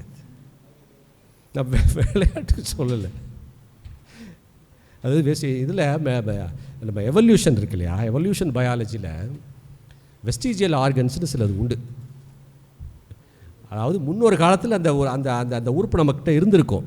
இப்போ அது அந்த எவல்யூஷன் அப்படி இல்லாமல் போயிருக்கும். அது டேக் ஃபார் எக்ஸாம்பிள், இப்போ இந்த காதை சில பேர் ஆட்டுவாங்க. எல்லாராலையும் ஆட்ட முடியாது. அது என்னென்னு கேட்டிங்கன்னா, முன்னே எப்போவோ நம்ம இந்த ஆதி மக்கள் இறை எங்கே இருக்குதுன்னு கண்டுபிடிக்கிறதுக்காக காதை ஆட்டி கண்டுபிடிச்சிருப்பாங்க. அது இப்போ நமக்கு அந்த நீடு இல்லைன்றதுனால கொஞ்சம் கொஞ்சமாக போய் அது வெஸ்டிஜியலாக போச்சு. அது ஆடாது. அதே போல் அந்த வால், அது அப்பெண்டிக்ஸ், இதெல்லாம் வெஸ்டிஜியல் ஆர்கன்ஸ். என்ன சொல்கிறேன்னா, ஒரு வேளை டாக்டர் அம்பேத்கர் அவர்கள் சொன்னது போல், அவர்கள் கனவு கண்டது போல், ஐயா பெரியார் கனவு கண்டது போல் ஜாதியே ஒழிந்து விட்டதுன்னு வைத்துக்கொள்ளுங்கள். ஜாதியே ஒழிந்து விட்டது அப்படின்னா இன்னும் ஒரு 1000 வருடம் கழித்து இந்தியர்களுக்கு வாய் என்பது ஒரு வெஸ்டிஜியல் ஆர்கன் ஆகிடுவது. ஏன்னா அவனுக்கு வேறு என்ன இருக்குது? இங்கே இருப்பது அத்தனையுமே ஜாதி தானே. ஒருத்தர் இயல்பாக ஒருத்தன் வாயிலேருந்து நீ என்ன ஜாதின்னு கேட்குற அப்படின்னா, அஃப்கோர்ஸ் அது நம்ம அந்த ப்ரோக்ராமை யோசிச்சு பாருங்க. இந்த ப்ரோக்ராம், இந்த இன்டெல் இன்சைடுன்னு சொல்கிறோம் இல்லையா, அந்த இன்டெல் இன்சைடு அதுதான் இருக்குது. டாக்டர் அம்பேத்கரும் ஐயா பெரியாரும் they wanted to change the program of this country. அதுதானே அந்த இன்டலையே மாற்றுறதுக்காக வந்தவங்க தான் அவங்க 2 பேரும். இதை சொல்லிவிட்டு டாக்டர் அம்பேத்கர் அவர் சொல்லுகிறார், இதை 3ஐயும் நீங்கள் கடைப்பிடியுங்கள், இதை 3ஐயும் நீங்கள் செய்ய வேண்டும். அடுத்ததாக ஒரு எச்சரிக்கைக்கு வருகிறார். இதுதான் மிக முக்கியமானது. எளிய மக்கள் மிகவும் ஒரு ஒரு ஒரு சோர்வடைந்து விட்டார்கள். உங்களுடைய அதிகாரம் என்பது எளிய மக்களிடம் இல்லாமல் ஓரிடத்திலேயே போய் குவிந்து கொண்டிருக்கிறது. அவர்கள் சோர்வடைந்து விட்டார்கள். கவனம். அவர்களுடைய சோர்வு ஒரு மிகப்பெரிய வகுப்பு போராட்டத்திற்கு இட்டுச் செல்லும். It will lead to a class struggle என்று சொல்கிறார். இந்த தேசம் சிதைந்து போகும். அவர்கள் மட்டும் வெகுண்டு எழுந்தார்கள் என்று சொன்னால் இந்த தேசம் சிதைந்து போகும். கவனமாக இருங்கள். அவர்கள் காத்து கொண்டிருக்கிறார்கள். ஏன் அதிகாரம் ஒருவரிடத்தில் மட்டுமே இருக்கிறது என்று காத்து கொண்டிருக்கிறார்கள். காலம் முன்பு போல இல்லை. கவனமாக இருங்கள். அவர்கள் சோர்வடைந்து விட்டார்கள், போராட்டத்திற்கு தயாராகி விட்டார்கள். அப்பொழுதுதான் டாக்டர் ஜெயராமன் அவர்கள் சொன்னாரே, அந்த of the people, by the people, for the people என்பதை அது மிக அழகாக அதை டாக்டர் அம்பேத்கர் அவர்கள் ரீஇன்டர்பிரட் செய்கிறார். சொல்லுகிறார், அதாவது ஆஃப் த பீப்புள்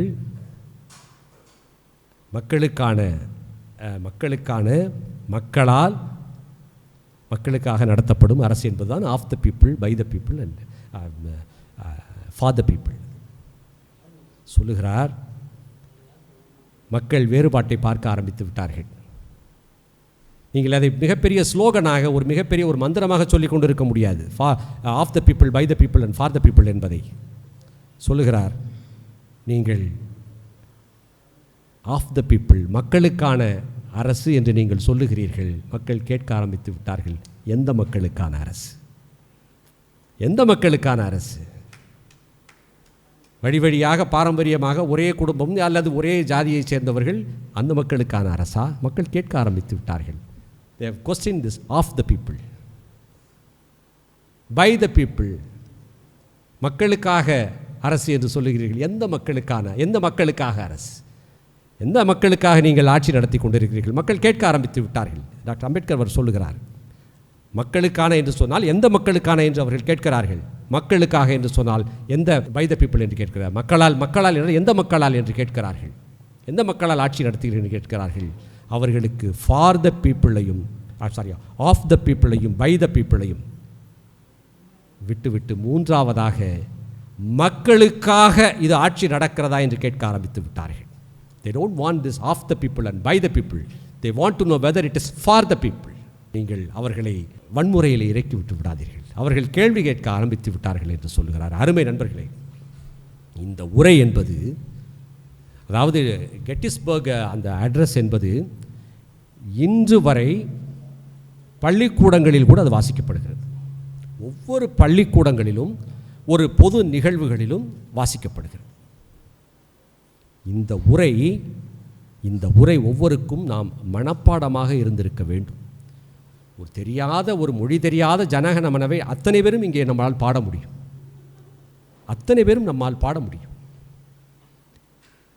தமிழ் தாயை நாம் பார்த்ததே கிடையாது. அதற்கு ஒரு பாட்டு.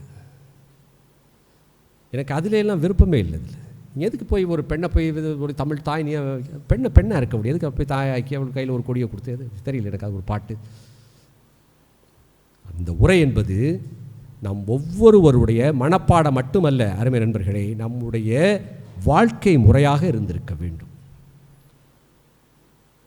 என் அப்பா என்னை வளர்க்கும் போது இந்த உரையை படித்துவிட்டு என்னை அவர் வளர்த்திருக்க வேண்டும். நான் என் பிள்ளையை வளர்க்கும் போது இந்த உரையை படித்துவிட்டு அதன் வழியாக வளர்க்க வேண்டும். இங்கே எதை செய்தாலும் இந்த உரையின் வழியாகத்தான் நாம் செய்திருக்க வேண்டும். என்னுடைய காதலனுக்கோ காதலிக்கோ கடிதம் எழுதுவதற்கு முன்னால் கூட இந்த உரையை படித்துவிட்டு எடுங்கள். ஒரு ரெஸ்பான்சிபிலிட்டி வரும். இது ஒரு ஆன்மா, இந்த தேசத்தின் ஆன்மா, ஒரு தனி மனிதர்களுடைய ஆன்மா. இப்பொழுதுதான் நான் ஒரு மிக முக்கியமான கேள்விக்கு வருகிறேன். இந்த உரையை நாம் எந்த அளவிற்கு நாம் ஏற்றுக்கொண்டிருக்கிறோம்? Do we have a sense of belonging இந்த உரைக்கு? இந்த அரசியல் சட்டத்திற்கு do we have a sense of belonging? இது நம்முடையது என்றைக்காவது நாம் இந்த அரசியல் சட்டத்தை நினைத்திருக்கிறோமா? டாக்டர் அம்பேத்கர் அவர்கள் சொன்னது போல we have perverted the constitution. It is perfectly possible to pervert the constitution என்று டாக்டர் அம்பேத்கர் அவர்கள் சொன்னது போல we have perverted the constitution. அதில் இருக்கக்கூடிய அனைத்தையும் எவ்வளவு சிறுமைப்படுத்த முடியுமோ, எவ்வளவு சுக்காக அதை கிழித்து எறிய முடியுமோ அவ்வளவையும் நாம் செய்திருக்கிறோம், அவ்வளையும் செய்திருக்கிறோம். ஆனால் பெருமை மட்டும் பேசிக்கொள்வோம். தீண்டாமை அரசியல் சட்டத்தின்படி தீண்டாமை ஒழிந்து விட்டது என்று தான் இருக்கிறது. தீண்டாமை ஒழிந்து விட்டது. அதை நாம் பள்ளி பாடப்புத்தகங்களிலும் பெருமையாக போட்டுக்கொண்டிருக்கிறோம். தீண்டாமை ஒரு பாவச்செயல், பெரும் குற்றம் என்றெல்லாம் போட்டுக்கொண்டிருக்கிறோம். மனதை தொட்டு சொல்லுங்கள், தீண்டாமை ஒழிந்து விட்டது. தீண்டாமை என்றால் நாம் என்ன என்று எனக்கு கேன் யூ ப்ளீஸ் டிஃபைன் தீண்டாமை, த அன்டச்சபிலிட்டி. நாம் நினைப்பது என்னவென்று கேட்டால், இப்போல்லாம் வந்து நம்ம பேருந்தில் பஸ்ஸில் போகும்போது எல்லாம் ஒருத்தர் பக்கத்தில் தானே உட்காந்துக்கிறோம். யாரையும் வந்து என்னை தொடாதுன்னு நம்ம சொல்கிறது கிடையாது. சினிமா தேட்டரில் எல்லாம் பக்கத்தில் தானே உட்காந்துருக்கோம். தீண்டாமை தான் ஒழிஞ்சிருச்சு இல்லை. எங்கே சார் என்ன சார் ஜாதி பார்க்குறாங்க? தீண்டாமை தான் சட்டத்திலே ஒழிச்சிட்டோம்ல சார். இந்தியாவில் ஊரும் சேரியும் தனித்தனியாக இருக்கும் வரை தீண்டாமை ஒழிந்து விட்டது என்று ஒரு பயலும் சொல்லக்கூடாது. நமக்கு அதற்கான எந்த ஒரு அருகதையும் கிடையாது. ஊரும் சேரியும் தனியாக இருக்கும் பொழுது என்ன, அதற்கு பின்னால் என்ன இருக்கிறது சொல்லுங்கள்? ஒரு ஊரும் சேரியும் எதற்காக இந்தியாவில் இருக்கக்கூடிய அத்தனை கிராமங்களிலுமே ஏன் தனித்தனியாக இருக்கிறது? அதுதான் அன்டச்சபிலிட்டி, அதுதான் தீண்டாமை. இதைவிட என்ன பெரிய தீண்டாமை வேண்டும்? ஆக்ஷன் எய்ட் சர்வே 2021 ஒரு சர்வே செய்கிறார்கள். இந்தியா முழுக்க ஒரு 500 சில்லறை கிராமங்களிலே ஒரு 11 மாநிலத்திலே ஒரு சர்வே எடுக்கிறார்கள். 70% மேலே கிராமங்களிலே இன்றைக்கும்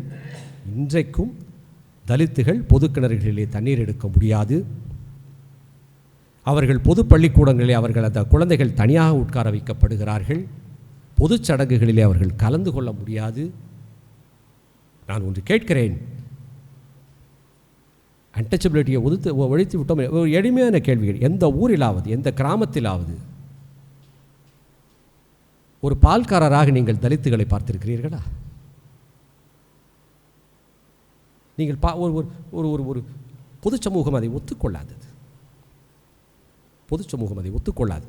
அதிலே கூட டாக்டர் அம்பேத்கரின் மீது சிலருக்கு இப்பொழுது கூட ஆனந்த் தெல்டும்டே போன்றவர்கள் அவர்கள் சொல்லுகிறார்கள், அன்டச்சபிலிட்டியை தான் அவர்கள் சட்டத்தின் வழியாக ஒழித்தார்கள். ஒருவேளை ஜாதியை ஒழித்திருந்தால் சட்டத்திலே ஏதோ நடந்திருக்கும் என்று சொல்லுகிறார்கள். அன்டச்சபிலிட்டியே ஒழியவில்லையே.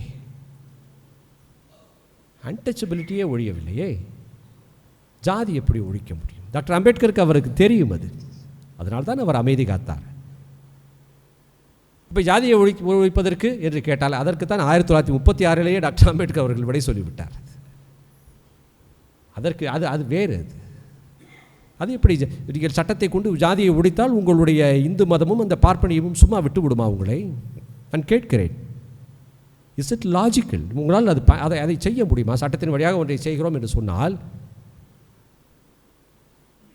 அதை செய்ய முடியாது. அதை விட்டிருப்பார்களா? முதலில் நேரு அவர்கள் வலிய சயின்டிஃபிக் டெம்பர் பற்றி பேசுவார். அதாவது அரசியல் மனப்பான்மை, எல்லோருக்கும் அறிவியல் மனப்பான்மை இருக்கணும், சயின்டிஃபிக் டெம்பர் என்று. ஒரு ஜாதியை ஊருக்குள் வைத்துக்கொண்டு உன்னுடைய சயின்டிஃபிக் டெம்பரை கொண்டு போய் குப்பையில் தான் போட வேண்டும். அது எதற்கு? அது அறிவியலுக்கு எந்த தொடர்பும் இல்லாத ஜாதியை மனம் முழுக்க, மண்டை முழுக்க, மூளை முழுக்க வைத்துக்கொண்டு என்ன சயின்டிஃபிக் டெம்பர் உங்களுக்கு வேண்டி கிடக்கிறது? ஜாதி இருக்கும் வரை உங்களுடைய அறிவியல் மனப்பான்மை, இந்த சயின்டிஃபிக் டெம்பரை குப்பையில் போடுங்கள். உங்கள் பகுத்தறிவை கொண்டு போய் பாடையில் கட்டுங்கள். எதற்கும் பயன்படாது. காந்தி கூட டச்சபிலிட்டி என்பதை நானும் துப்புரவு பணியை செய்கிறேன், நானும் தலித்துகளைப் போலவே உடை உடுத்திக் கொள்கிறேன். அது ஒரு கேலி கூத்து இல்லையா உங்களுக்கு?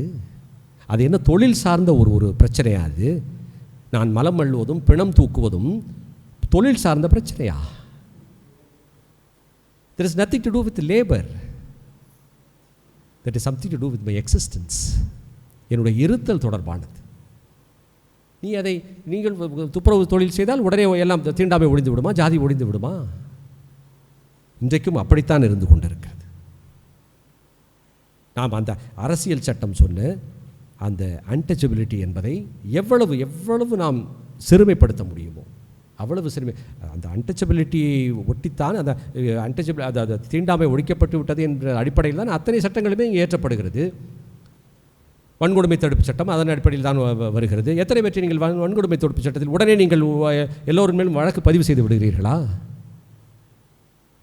போன மாதம் ஹரியானாவிலே பூரன்குமார் என்பவர் ஒரு ஐஏஎஸ் அதிகாரி, பூரன்குமார் ஐஏஎஸ் அதிகாரி, ஐபிஎஸ் அதிகாரி. அவர் தன்னுடைய மேலதிகாரிகள் தன்னை ஜாதியை சொல்லி அவமானப்படுத்துகிறார்கள் என்ற காரணத்தை சொல்லி தற்கொலை செய்து கொள்கிறார். அவருடைய வழக்கை வன்கொடுமை தடுப்பு சட்டத்தில் பதிவு செய்ய சொல்லி அவருடைய மனைவி போராடுகிறார். மனைவி என்றால் அந்த மனைவி ஒரு ஐஏஎஸ் அதிகாரி. 9 நாட்கள் அந்த பிணம் அங்கேயே இருந்தது. 9 நாட்களுக்கு பிறகுதான் அவர்களால் அந்த சட்டத்தில் கைது செய்ய அந்த வழக்கு பதிவு செய்ய முடிந்தது. அதுவும் கூட அவர் யாரையெல்லாம் காரணம் என்று சொன்னாரோ அவர்கள் கைது செய்யப்படவில்லை, விடுமுறையில் போக சொல்லிவிட்டார்கள். இதுதான் இன்றைக்கு நடந்து கொண்டிருக்கிறது. இந்த நேம் ஆஃப் செக்யூலரிசம். நீங்கள் செக்யூலரிசம் என்று சொல்லும் மதச்சார்பின்மை என்று ஒரு வார்த்தையை நீங்கள் சொல்லிக் கொண்டிருக்கிறோம். அது அதனுடைய உண்மையான அர்த்தத்தில் தான் இங்கே பயன்படுத்தப்பட்டு கொண்டிருக்கிறதா? உண்மையை சொன்னால் செக்யூலரிசம் என்பது பிரெஞ்சு ரெவல்யூஷனிலே பயன்படுத்தப்பட்ட ஒரு வார்த்தை. தட் மீன்ஸ் இர்ரிலீஜியஸ் மொராலிட்டி என்று, மதமற்ற ஒரு அறம் என்று அதற்கு ஒரு அர்த்தம் இருக்கிறது, இர்ரிலீஜியஸ் மொராலிட்டி. ஆனால் இங்கே அந்த அர்த்தத்திலே இந்தியாவிலே பயன்படுத்துவதில்லை. அதை அதாவது அரசுக்கும் மதத்திற்கும் தொடர்பே இல்லை என்ற அர்த்தத்தில் அவர்கள் பயன்படுத்தவில்லை. அப்படித்தான் அதை பயன்படுத்த வேண்டும் என்று ஆரம்பத்திலே இந்த கான்ஸ்டியூஷன் அசம்பிளியில் டிபேட் செய்திருக்கிறார்கள். ஆனால் இந்த ப்ரொஃபஸர் ராதாகிருஷ்ணன் போன்றவர்கள் அப்படி இருக்க முடியாது, எல்லா மதமும் சம்மதம் என்று தான் நாம் செக்குலரிசத்தை டிஃபைன் பண்ண வேண்டும் என்று செய்தார்கள். ஆனால் அந்த செக்குலரிசத்தின் பெயரால் தான் இன்றைக்கு மதமாற்ற தடை சட்டத்திலிருந்து அத்தனையுமே இங்கே நடந்து கொண்டிருக்கிறது. அடிப்படை உரிமைகள் ஃபண்டமெண்டல் ரைட்ஸ் என்கிற பெயரிலே தான் அத்தனையும் நடந்து கொண்டிருக்கிறது. இது நம்முடைய மனசாட்சியை எழுப்பி நாம் திரும்ப திரும்ப கேட்க வேண்டிய கேள்வி. Do we have a sense of belonging towards constitution? இது நமக்கு இருக்கிறதா? நமக்கு காரணம் இதை நான் சொன்னதெல்லாம் ஆட்சியாளர்கள் செய்யவில்லை, நாம் தான் செய்து கொண்டிருக்கிறோம். We have perverted the constitution. காரணம் கேட்டால் நாம் ஆட்சியாளர்களை குற்றம் செய்து விடுவோம். மக்கள் எப்படி இருக்கிறார்களோ அப்படித்தான் ஆட்சியாளர்கள் இருப்பார்கள். மக்கள் அப்படித்தான் ஆட்சியாளர்கள் இருப்பார்கள். நம்ம ஊர்களில் நம்ம சில பேர் சொல்லுவாங்க, கேணப்பைய ஊரில் கிறுக்கு பய நாட்டாமன்ட்டு. கேணப்பயல்களுடைய ஊரிலே கிறுக்கு பயல்கள் தான் நாட்டாமை செய்ய முடியும், கான்ஸ்டிடியூஷன் நாட்டாமை செய்யாது. நாம் அப்படித்தான் இருக்கிறோம். நாம் இந்த அரசியல் சட்டத்தின் வழியாகத்தான் நமக்கு இடஒதுக்கீடு கிடைத்தது. அதனுடைய அடிப்படையில் தான் நாம் இடஒதுக்கீடை நாம் பெற்று இன்றைக்கு அனுபவித்துக் கொண்டிருக்கிறோம். ஆனால் நாம் கேட்டுக்கொள்வோம், இடஒதுக்கீடு என்பது நமக்கு நம்முடைய வாழ்வை மேம்படுத்திக் கொள்வதற்காக இது கொடுக்கப்பட்டதா, அல்லது உன் பிறவி இழிவை போக்குவதற்கான வழிமுறை என்பதற்காக இது கொடுக்கப்பட்டதா? நான் பிற்படுத்தப்பட்டவர்களை நேரடியாக குற்றம் சொல்கிறேன். இது பிறவி இழிவுக்கான ஒரு வழிமுறை என்பதை தலித்துகள் மட்டும்தான் உணர்ந்திருக்கிறார்கள். அவர்கள் மட்டும்தான் ஜாதி ஒழிப்பு என்கிற அந்த ஒரு அர்த்தத்தில் அதை பார்க்கிறார்கள். ஆனால் பிற்படுத்தப்பட்ட மக்கள் அதை ஒரு ஜாதி ஒழிப்பாக அவர்கள் பார்க்கவில்லை. அவர்களுக்கு ஜாதி ஒழிப்பை பற்றி கவலையும் கிடையாது, பிறவி இழிவை பற்றி கவலையும் கிடையாது. அவர்களுக்கு தேவை அந்த இடஒதுக்கீடு எத்தனை %, இது எனக்கு கிடைக்குதா, அது என்ன உங்களுக்கு வேலை வாய்ப்பு கொடுத்து உங்கள் வாழ்க்கையை வசதிப்படுத்துவதற்காக மட்டுமா வந்தது? அது அதனுடைய அந்த டோட்டல் அதனுடைய அந்த ஃபிலாசபியை எனக்கு நன்றாக தெரியும். நான் தேன்கூட்டிலே கை வைக்கிறேன் என்று. இருந்தாலும் பரவாயில்லை, ஐயா பெரியாராக இருந்திருந்தால் நேரம் ஒரு கைத்தடியே வைத்திருப்பார் அந்த தேன்கூட்டிலே. இருந்தாலும் நான் வைக்கிறேன். பிற்படுத்தப்பட்டவர்கள் நேரடியாக நான் குற்றம் சுமத்துகிறேன். அவர்களுக்கு இடஒதுக்கீடும் வேண்டும், ஊருக்கு வெளியே சேரியும் வேண்டும். அவர்கள் பார்ப்பன எதிர்ப்பாளராகவும் இருக்க வேண்டும், இந்து மதத்திலும் இருக்க வேண்டும். அவர்களுக்கு புரட்சிக்காரர்களாகவும் இருக்க வேண்டும், பூசாரிகளாகவும் இருக்க வேண்டும், மீனாகவும் இருக்க வேண்டும், கருவாடாகவும் இருக்க வேண்டும். நீ பிறவி இழிவை அப்படி ஒரு ஒரு ஒரு ஒரு ஒரு அஜெண்டாவே உங்களுக்கு கிடையாது. தலித் மக்களின் கண்ணீரை கேலி செய்து கொண்டிருக்கிறோம் நாம். ரோஹித் வெமுலாவின் தாயார் ஒரு வழக்கு பதிவு செய்கிறார். அது கல்லூரிகளிலே இனிமேல் ஒரு ஒரு கமிட்டி அமைத்து அங்கே இருக்கக்கூடிய தாழ்த்தப்பட்ட பிற்படுத்தப்பட்ட மக்களுக்கு ஏதாவது ஒரு கிரீவன்ஸ் என்று சொன்னால் அவர் அந்த கமிட்டி பார்க்க வேண்டும் என்பதற்காக போராடுகிறார். அது வழக்கு வருடக்கணக்காக நடக்கிறது. பிறகு ஒரு நாள் ஒரு கமிட்டியை அமைக்கிறார்கள். அந்த கமிட்டியிலும் கேலிக்கூத்தாக பிற்படுத்தப்பட்ட ஒடுக்கப்பட்ட மக்கள் தவிர பொருளாதாரத்தில் இடஒதுக்கீடு இருப்பவர்களையும் சேர்க்கிறார்கள். அது மிகப்பெரிய கேலிக்கூத்து. பரவாயில்லை என்று சொன்னால் அதையும் நீங்கள் செயல்படுத்துவதற்கு தடுக்கிறீர்கள். நீதிமன்றம் அதையும் அனுமதித்து அதற்கு தடை விதிக்கிறது. என்ன நினைத்து கொண்டிருக்கிறீர்கள்? எங்கள் பிள்ளைகள் கல்லூரி அந்த வளாகத்திற்குள்ளேயே தூக்கிலே தொங்க வேண்டும், எங்கள் பெண்கள் எல்லாம் வன்கொடுமைக்கு வன்புணர்வுக்கு ஆளாக வேண்டும் என்று நீங்கள் நினைத்துக் கொண்டிருக்கிறீர்கள். நான் உங்களை நேரடியாக குற்றம் சுமத்துகிறேன். நான் நேரடியாக குற்றம் சுமத்துகிறேன். இந்த சிவில் சமூகம் அனைத்தையும் நான் குற்றம் சொல்லுகிறேன். நீங்கள் எங்கள் பிள்ளைகளின் வன்கொடுமைகளை அவர்களின் இரத்தத்தால் எழுதி கொண்டிருக்கிறீர்கள். எங்கள் பிள்ளைகளின் வன்புணர்வுகளை எல்லாம் உங்கள் ஆண்குறிகளை கொண்டு நீதி எழுதி கொண்டிருக்கிறீர்கள். மிக கடுமையாக நான் சொல்லுகிறேன். அருமை நண்பர்களே, இது டாக்டர் அம்பேத்கர் அவர்கள் சொன்னதுதான். காலம் மாறிக்கொண்டிருக்கிறது. இந்த சிவில் சமூகம் ஒரு கான்ஸ்டிடியூஷனல் மொராலிட்டி என்பதை வளர்த்து கொள்ள வேண்டும். இனியும் மக்கள் பொறுத்து கொண்டிருக்க மாட்டார்கள். நீங்கள் எத்தனை நாட்களுக்கு இன்னும் நீங்கள் குடிசைகளை இருக்கப் போகிறீர்கள்? எத்தனை இளவரசன்களை நீங்கள் ரயில் தண்டவாளத்திலே படுக்க வைக்கப் போகிறீர்கள்? எத்தனை வேங்கை வயலிலே உங்கள் மலங்களை மிதக்க விடப் போகிறீர்கள்? மக்கள் பொறுத்து கொண்டிருக்க மாட்டார்கள். ஒரு போராட்டத்திற்கு அவர்கள் தயாராகிவிட்டார்கள். இதை நான் ஏதோ ஒரு பொலிமிக்கலாக ஒரு வீரவசனமாக சொல்லவில்லை. இதை நான் வீரவசனமாக சொல்லவில்லை. உண்மையை உணர்ந்து இதுதான் நடக்கும் என்கிற அர்த்தத்தில் சொல்லுகிறேன். டாக்டர் அம்பேத்கர் சொன்ன அந்த வார்த்தையைத்தான் சொல்லுகிறேன். They will flow out. வெடி வைத்து தகர்ப்பார்கள். உங்களுடைய அரசியல் ஜனநாயகத்தை அவர்கள் வெடி வைத்து தகர்ப்பார்கள். கவனம், கவனம். உங்கள் அறிவு தலைக்கணத்திற்கு எதிராக எங்கள் தலித் முரசுகள் ஒலிக்கத் தொடங்கிவிட்டது. உங்கள் முன்பணிக்கால கச்சேரிகளுக்கு எதிராக எங்கள் சிம்பனிகள் ஒலிக்கத் தொடங்கிவிட்டது. திரைப்படம் என்ற பெயரிலே நீங்கள் எடுத்த கோணல் கோலத்தை நீளத்தை கொன்று அழிக்க ஆரம்பித்து விட்டார்கள் என்னுடைய தம்பிகள். நீங்கள் சொல்லலாம், இவர்களுக்கு என்ன தெரியும், அம்பேத்கரை தெரியும், பெரியாரை தெரியும் என்று. எங்களுக்கு பெரிதொரு தலைவரையும் தெரியும். அந்த தலைவனுக்கு பெயர் பிரபாகரன். மனதிலே வைத்துக் கொள்ளுங்கள். இப்படியே போய்விடாது. காலம் இப்படியே போய்விடாது.